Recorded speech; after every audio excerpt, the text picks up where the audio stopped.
AEW wrestling fans? This is your unprofessional toy reviewer, Red is Power, and I'm back in the spotlight, the reviewing station, to bring you guys our final look at the All Elite Wrestling Unrivaled Collection Series 3. This is going to wrap it up with our tag team duel of the series, the Young Bucks, also known basically as their separate names, Nick and Matt Jackson. But before we take a look at the figures, we'll put them aside for a moment, and we're going to take a look at both packages here, as this is, what I said, a duo. So, we have Matt Jackson's package here on the left, Nick Jackson's package here on the right. Just call them the Young Bucks from this point forward to make it simple. Here's a look at the Young Bucks profile image for the front of the packaging. Looks good. Unrivaled Collection, ages 8 and plus. Numbers 23 and 24 of the entire series. There's their names in the nice gold foil texture.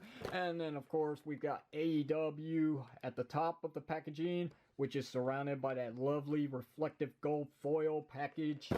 You know, I love the packaging, but man, can they make them easier to get the figures out and put back in without having to destroy them. Here's the profile image for the figures on the back. Well, not really the figures, it's actually the wrestlers themselves representing their figures and their attire from AEW Dynamite, January 29th, 2020 in Cleveland, Ohio, which this is probably their most well-represented figures to come out of this line so far, and a best representation of their in-ring attire. It's a beautiful set. You really need both these figures to complete the. And if I line it up, and you can kind of see it right here, we got A, we've got E, or no, yeah, we do have E, isn't? No, A. Okay, so we got A, W, E, S, O, and M. Now, my guess, clearly it says awesome, but we're missing one. We're missing the E at the end here.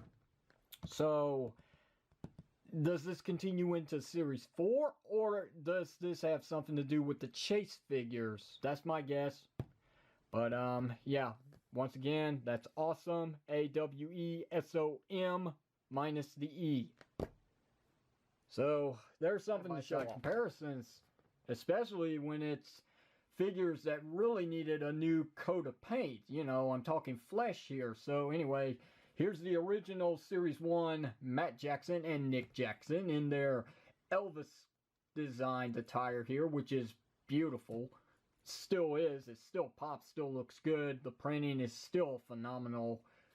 Attention to detail. But I do have to be honest, I like Series 3 Young Bucks a lot better. And it's really got nothing to do with the skin tone. Because to tell you guys the truth, I never really did pay much close attention to the skin color on these figures until a lot of people were nitpicking about them on wrestling figs. It didn't bother me one bit, really. But, really, the reason why I like these figures so much better is really the attire, and their facial likeness is so much better. They're very expressive. They look alive. Now, don't get me wrong. Do not get me wrong. Nick Jackson does have quite the expression from Series 1, and that really is cool looking. But, I mean, I like this much more kind of Jack Nicholson look, if you know what I'm talking about here. Look at that Joker smile. It's weird. But it just fits the character. Because if you've seen him on TV, if you know what he's all about, this is exactly the way you would picture him. So cool. And he does have his hair. It's in the back in a ponytail, just letting you know. He didn't cut it off or anything, so there's that.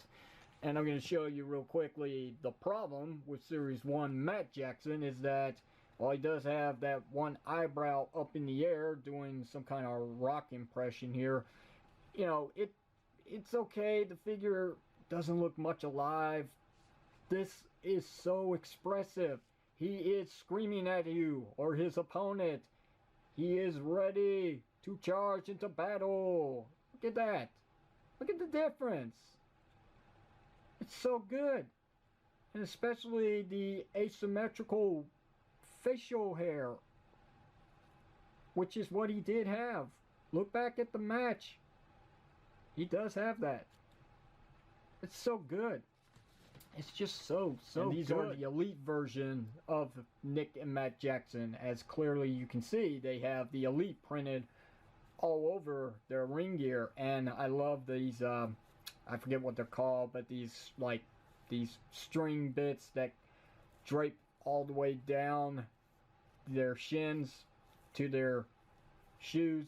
Looks great, especially when they've got that like metallic glitter kind of stuff that's glued to them, and then they got this soft fabric that covers up the rest of their lower legs, which is fine.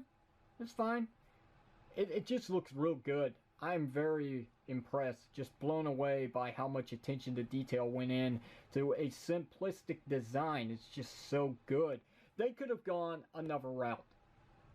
Wicked Cool Toys could have gone the cheap route, and they could have just made it a sculpted piece of like rubber material, all of this, but instead it's individually string bits.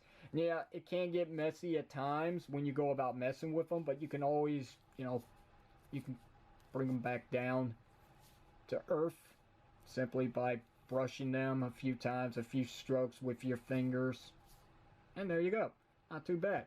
I like it. I really do. So the Elite is on the left side for Nick Jackson, and Matt Jackson is on the right side. And then, of course, the gold stripe that goes across the one leg here on Matt Jackson's on the opposite side for Nick Jackson, which is pretty cool. I like that. I love the attention to detail. I don't think this is something that Mattel would actually do. But, considering that these are $20 price action figures, what more can I say? It's so cool. Oh yeah, and also the Elite logo is right there on Nick Jackson's headband. Yeah, I'm just noticing that now. So freaking awesome. What more can I say? They do come with accessories. That's another thing I could say, but it's not much.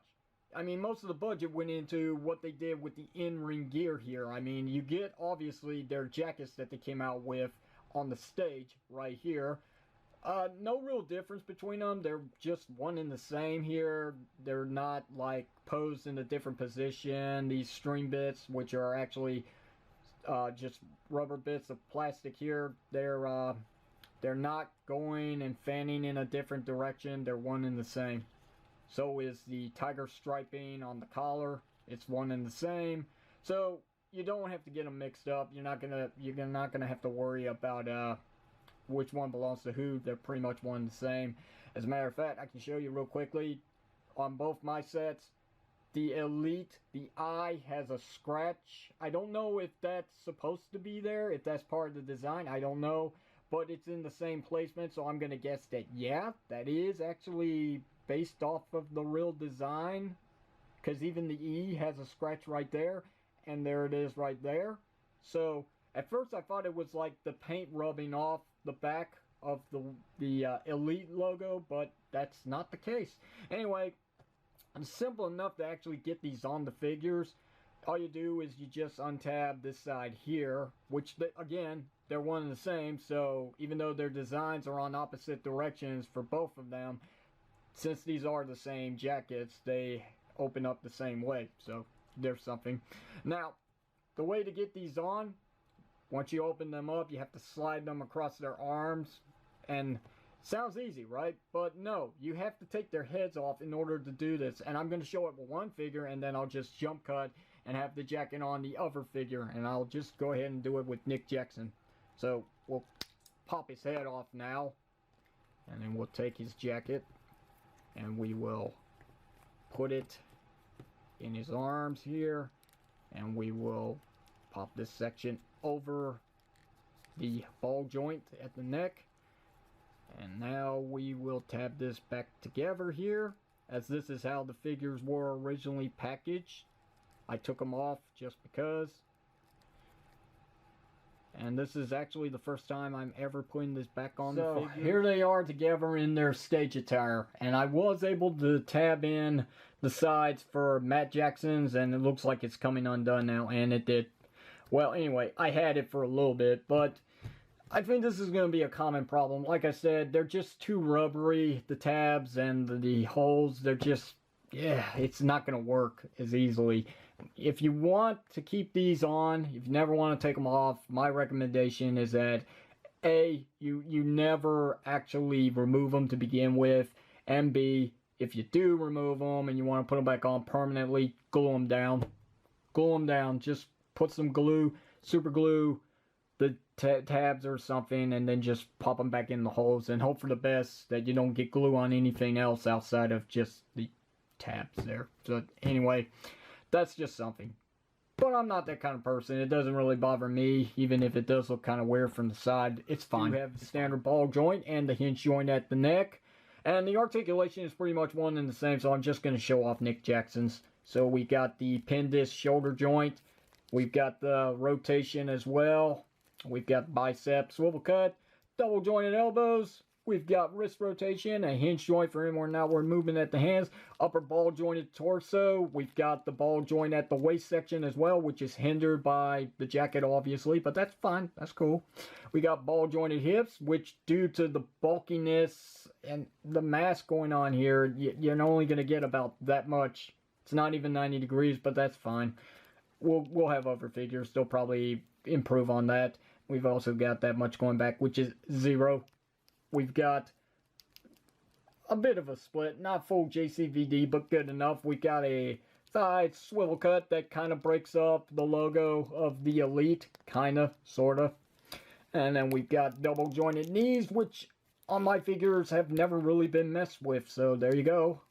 And we've got rotation. We've got a hinge joint for up and down movement at the feet, and then we've got finally the lovely ankle rocker movement. So posing these figures is pretty superior. It should be, because these figures based off of these characters are high flying and they should be able to do that super kick.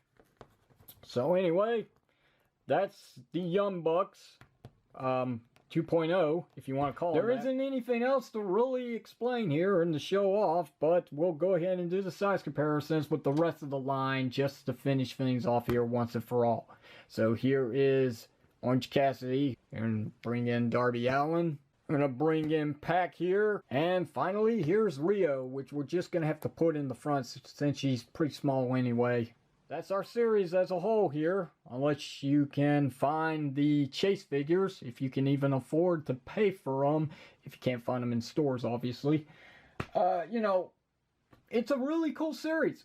It just shows how much they really have been improving since the start, which was really a failure to launch. But they really have shown that they are trying. They're really paying attention to what they're doing now, and they have fixed up the problems with Series 1 as a whole, which is the color scheme. They definitely have hit that right spot.